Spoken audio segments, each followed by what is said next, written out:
देखाउँ देखाउँ, जोसँग जे छ त्यही देखाउँ। ज्यान हुनेले ज्यान देखाउँ।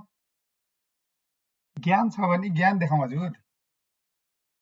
ध्यान जान्नुहुन्छ भनेदेखि ध्यान देखाउँ। टन्नै फ्यान छ भनेदेखि फ्यान देखाउँ।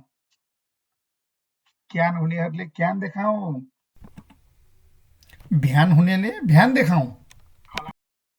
कला हुनेले कला, गला हुनेले गला, तला हुनेले तला, केही नहुनेले खलामखुला। जे छ सबै देखाउन पाइयो के। लाज नलागे सबै, नत्र अलि कम है।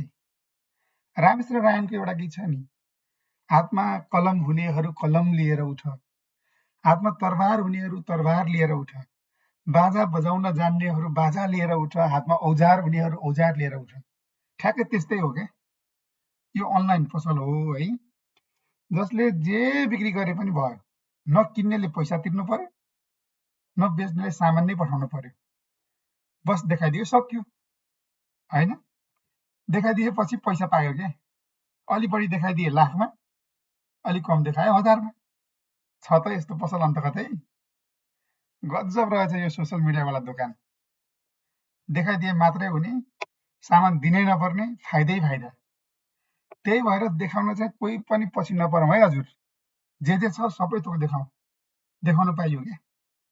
लाज माने कि सक्यो फेरि।